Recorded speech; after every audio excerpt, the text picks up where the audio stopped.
सभी को जय हिंद। मैं Dhirendra Kushwaha, NCC physical instructor. हम सिर्फ 15 दिनों में एनसीसी के सभी टॉपिक के एमसीक्यूज कवर करेंगे। जी हाँ, हम सिर्फ 15 दिनों में एनसीसी के सारे टॉपिक के एमसीक्यूज कवर करेंगे। आज हमारा पहला दिन है और हम स्टार्ट करेंगे national cadet integration and awareness के एमसीक्यूज से। तो चलिए स्टार्ट करते हैं। अगर आपको भी सभी के पीडीएफ चाहिए तो आप हमारे चैनल को सब्सक्राइब कीजिए और डिस्क्रिप्शन से इनके पीडीएफ ले लीजिए। ठीक है, चलिए स्टार्ट करते हैं। पहला क्वेश्चन है हमारे सामने, एनसीसी की स्थापना कब हुई थी? तो एनसीसी की स्थापना कब हुई? पहला ऑप्शन है 15 अगस्त 1947, दूसरा है ऑप्शन है 26 जनवरी 1950, तीसरा है 16 जुलाई 1948, चौथा है 1 अक्टूबर 1949। तो इसका आंसर क्या होगा? आपको हर हर क्वेश्चन पे आपको 5 से 6 सेकेंड दिए जाएंगे जिससे आप सोच समझ के आंसर दें।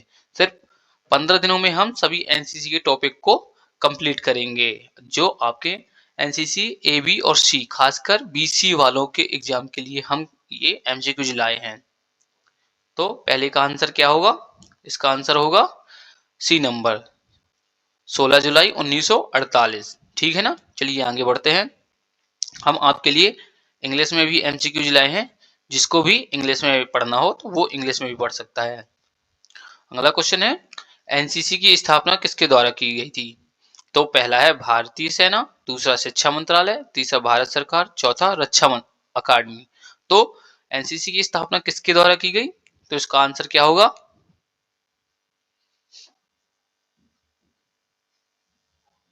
इसका आंसर होगा शिक्षा मंत्रालय। ठीक है ना। तो तीसरा है क्वेश्चन, एनसीसी प्रारंभ करने का मुख्य उद्देश्य क्या था? पहला खेल प्रशिक्षण, दूसरा है रोजगार प्रदान करना, तीसरा अनुशासन व देशभक्ति विकसित करना, चौथा है केवल सैन्य भर्ती। तो इसका आंसर क्या होगा? एनसीसी का प्रारंभ करने का मुख्य उद्देश्य क्या था? आप लोग बताइए। एनसीसी बीसी वालों के लिए ये एमसीक्यूज बहुत खास हैं, तो वो इसके सारे एमसीक्यूज कवर करें। वीडियो को लास्ट तक देखें ताकि वो पूरे टॉपिक कवर कर सकें। अगर आपको सभी एनसीसी के सभी टॉपिक के पीडीएफ चाहिए एमसीक्यूज लगाने के लिए तो हमारे डिस्क्रिप्शन पर दिए गए हैं, वहां से जाके आप डाउनलोड कर सकते हैं। तीसरे का क्या होगा? सी नंबर, अनुशासन व देशभक्ति विकसित करने के लिए। एनसीसी का प्रारंभ करने का मुख्य उद्देश्य था अनुशासन व देशभक्ति विकसित करने का। ठीक है ना। चलिए आगे बढ़ते हैं। चौथा है, एनसीसी का मुख्य उद्देश्य क्या है? पहला है केवल शारीरिक शक्ति, दूसरा चरित्र व नेतृत्व विकास, चौथा केवल पढ़ाई और तीसरा है केवल पढ़ाई, चौथा है व्यापार प्रशिक्षण। तो एनसीसी का प्रमुख उद्देश्य क्या है? तो क्या होगा इसका? इसका आंसर होगा बी नंबर, चरित्र व नेतृत्व विकास। ठीक है। पांचवा है, एनसीसी किस प्रकार का संगठन है? पहला द्विसेवा संगठन, दूसरा त्रिसेवा संगठन, चौथा केवल थल सेना, चौथा है अर्ध सैनिक संगठन। तो पांचवे का आंसर क्या होगा? आपको हर क्वेश्चन में 5 से 6 सेकेंड दिए जाएंगे जिससे आप अपना सही आंसर दे सके कमेंट बॉक्स पर। सभी को अपने आंसर कमेंट बॉक्स पर देना है जिससे हम आपके लिए और भी सारे एमसीक्यूज ला सकें। तो पांचवे का क्या होगा? पांचवे का बी नंबर, त्रिसेवा संगठन। आगे बढ़ते हैं। छठवां है, एनसीसी में कौन कौन सी सेवाएं शामिल हैं? तो एनसीसी में कौन कौन सी सेवाएं शामिल हैं? पहला सेना और पुलिस, दूसरा सेना और नौसेना, तीसरा है नौसेना और वायुसेना, तीसरा चौथा है केवल वायुसेना। तो एनसीसी में कौन कौन सी सेवाएं शामिल हैं? इसका आंसर क्या होगा छठवें का? इसमें है, इसका आंसर बहुत ही आसान है। जो एनसीसी के कैडेट होंगे वो इनका आंसर आराम से दे सकते हैं। इसका आंसर होगा सी नंबर, सेना, नौसेना और वायुसेना। तो एनसीसी की सेवाएं ये तीनों सेनाएं शामिल हैं। अगला क्वेश्चन है, एनसीसी प्रशिक्षण किस प्रकार पर आधारित है? तो एनसीसी प्रशिक्षण किस पर आधारित है? पहला खेल अनुशासन और दूसरा सामाजिक नियम, तीसरा सैन्य अनुशासन, चौथा शैक्षणिक नियम। तो एनसीसी प्रशिक्षण किस पर आधारित है? जल्दी बताइए कमेंट बॉक्स पर। इसका आंसर होगा सी नंबर, सैन्य अनुशासन। तो एनसीसी प्रशिक्षण सैन्य अनुशासन पर आधारित है। अगला क्वेश्चन है एनसीसी प्रशिक्षण में क्या शामिल है? तो एनसीसी प्रशिक्षण में क्या शामिल है? पहला ड्रिल, दूसरा फील्ड क्राफ्ट, तीसरा मैप रीडिंग, चौथा है व्यापार प्रशिक्षण। तो क्या शामिल नहीं है? इसमें का क्वेश्चन क्या है? एनसीसी प्रशिक्षण में क्या शामिल नहीं है? तो इसका आंसर क्या होगा? आठवें का आंसर है डी नंबर, व्यापार प्रशिक्षण। तो एनसीसी प्रशिक्षण में व्यापार प्रशिक्षण शामिल नहीं है। अगला बढ़ते हैं आगे। 9वां क्वेश्चन है स्कूल कॉलेज में एनसीसी की स्थापना कौन करता है? तो पहला राज्य सरकार, दूसरा शिक्षा बोर्ड, तीसरा रक्षा मंत्रालय, चौथा विश्वविद्यालय। तो स्कूल कॉलेज में एनसीसी की स्थापना कौन करता है? तो इसका आंसर क्या होगा? जल्दी से बताइए आप लोग कमेंट बॉक्स पर। 9वें का आंसर क्या होगा? तो इसका आंसर होगा रक्षा मंत्रालय। ठीक है ना, एनसीसी रक्षा मंत्रालय के अधीन है। अगला क्वेश्चन है एनओ का पूर्ण रूप क्या है? तो पहला है आर्मी नेशनल ऑफिसर, दूसरा एसोसिएट एनसीसी ऑफिसर, दूसरा एसिस्टेंट नेवल ऑफिसर, चौथा है आर्मी एनसीसी ऑर्गेनाइजर। ठीक है ना, तो इसका आंसर क्या होगा? आपको इसका आंसर क्या बताएंगे? आपको इसका आंसर क्या होगा 10वें का? इसका आंसर है एसोसिएट एनसीसी ऑफिसर। ठीक है ना। अगला क्वेश्चन है सीनियर डिवीजन में की आयु सीमा क्या है? पहला 15-20 वर्ष, दूसरा 18 से 26 वर्ष, तीसरा है 17 से 22 वर्ष और चौथा है 16 से 25 वर्ष। तो सीनियर डिवीजन की आयु सीमा क्या है एनसीसी कैडेट के लिए? तो इसका आंसर क्या होगा? इसका आंसर होगा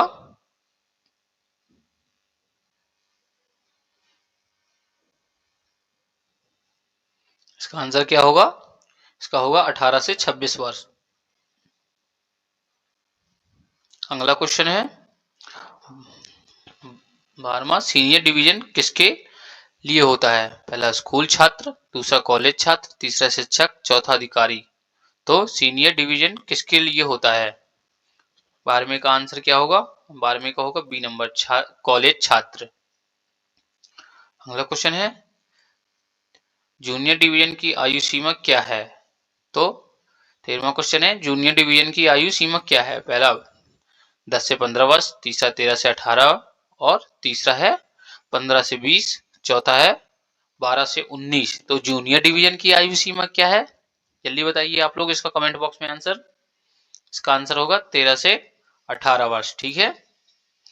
अगला क्वेश्चन है जूनियर डिवीजन किसके लिए होता है? पहला छात्र को कॉलेज छात्र के लिए, दूसरा स्कूल छात्र, तीसरा शिक्षक, चौथा अधिकारी। तो जूनियर डिवीजन किसके लिए होता है? इसका आंसर होगा स्कूल छात्र। ठीक है। 15वां है छात्रों के लिए एनसीसी में प्रवेश कैसे होता है? पहला अनिवार्य, दूसरा सीमित और तीसरा है स्वेच्छा से, चौथा निश्चित। तो इसका आंसर क्या होगा 15वें का? इसका आंसर होगा सी नंबर, स्वेच्छा से। ठीक है ना। चलिए आगे बढ़ते हैं। 16वां नंबर है एनसीसी एनसीसी प्रशिक्षण से कौन कौन सा गुण विकसित होता है? तो एनसीसी प्रशिक्षण से कौन कौन सा गुण विकसित होता है? पहला डर, दूसरा आलस्य, तीसरा आत्मविश्वास, चौथा तनाव। तो कौन कौन से गुण होते हैं विकसित एनसीसी से? इसका आंसर क्या होगा? जल्दी कमेंट बॉक्स में बताइए। इसका आंसर बहुत ही आसान है, इसका आंसर होगा आत्मविश्वास। ठीक है ना। तो आगे बढ़ते हैं। अगला क्वेश्चन है एनसीसी से क्या लाभ मिलता है? तो पहला केवल नौकरी, दूसरा नेतृत्व क्षमता, तीसरा केवल खेल, चौथा केवल अनुशासन।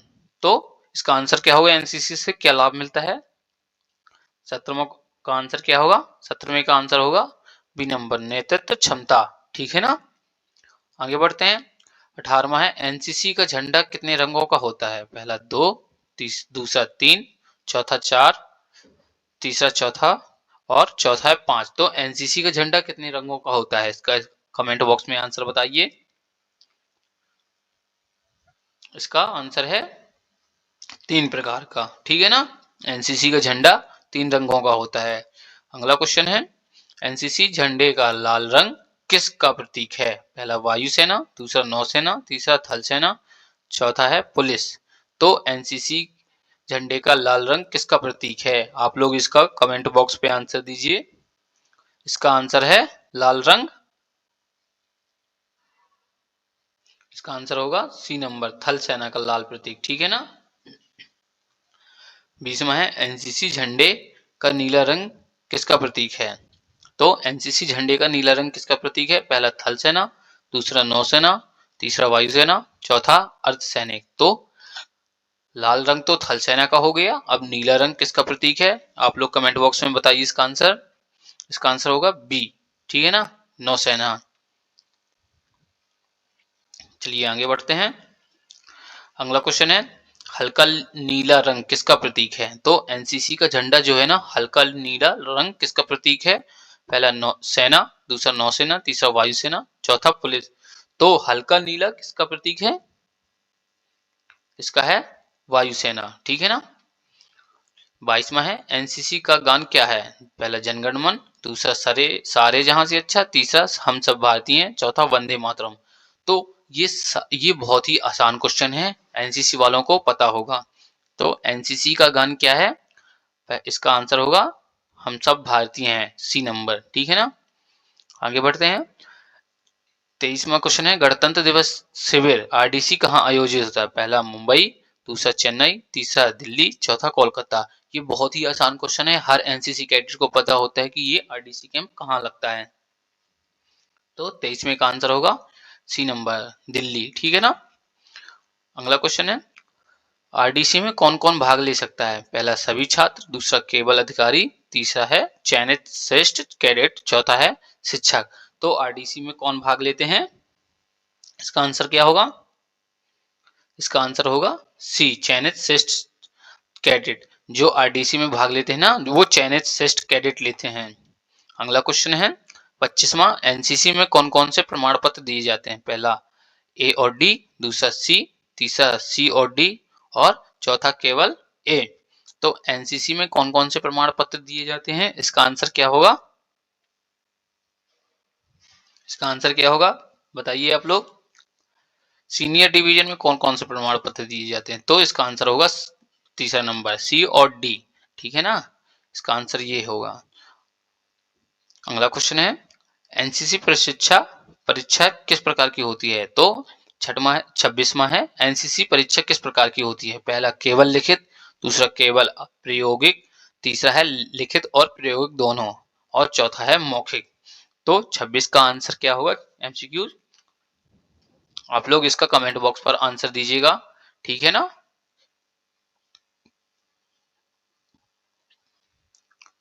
27वां है कैंप का प्रमुख अधिकारी कौन होता है? पहला है एडजुटेट, दूसरा कैंप कमांडेंट, तीसरा मेडिकल ऑफिसर, तीसरा ट्रेनिंग ऑफिसर। तो इसका आंसर क्या होगा? कैंप का प्रमुख अधिकारी कौन होता है? ये भी आप लोग कमेंट बॉक्स में बताइए। ठीक है ना। चलिए अगला क्वेश्चन है 28वां एनसीसी का सर्वोच्च सम्मान कौन सा है? तो एनसीसी का सर्वोच्च सम्मान कौन सा है? पहला राज्य पुरस्कार, दूसरा राष्ट्रपति पुरस्कार, तीसरा बेस्ट कैडेट सम्मान और चौथा है स्वर्ण पदक। तो एनसीसी का सर्वोच्च सम्मान कौन सा है? इसका आंसर क्या होगा कमेंट बॉक्स पर आप लोग बताइए। इसका है सी नंबर, बेस्ट कैडेट सम्मान। ठीक है ना। 29वां है बेस्ट कैडेट सम्मान कब दिया जाता है? पहला वार्षिक परीक्षा में, दूसरा कैंप के अंत में, तीसरा गणतंत्र दिवस शिविर में, तीसरा कॉलेज समारोह में। तो बेस्ट कैडेट सम्मान कब दिया जाता है? आप लोग बताइए। इसका आंसर क्या होगा? गणतंत्र दिवस शिविर में। ठीक है ना। तो बेस्ट कैडेट सम्मान कब दिया जाता है? गणतंत्र दिवस शिविर में। इसका आंसर हम आपके लिए और ये सारे एमसीक्यूज हैं, अगर ये सारे आपको चाहिए तो चैनल को सब्सक्राइब कीजिए और हमारे टेलीग्राम इंस्टाग्राम में जाइए, वहाँ पे फॉलो कीजिए। आपको ये सब सारे टॉपिक टेलीग्राम पे मिल जाएंगे और इसका पीडीएफ आपको चाहिए तो डिस्क्रिप्शन पे जाके वहाँ से डाउनलोड कर सकते हैं। ठीक है ना। ये सारे एमसीक्यू टॉपिक आपको वहीं पे मिल जाएंगे। हमारे इस चैनल पर डेली 15 दिन तक क्लासें होंगी जिसमें आप सभी को हर टॉपिक पर, एनसीसी के सभी टॉपिक के एमसीक्यूज उसमें कंप्लीट किए जाएंगे। आज था हमारा topic national cadet integration and awareness. कल होगा ड्रिल, फिर अगला होगा मैप रीडिंग। इन सारे टॉपिक के एमसीक्यूज हम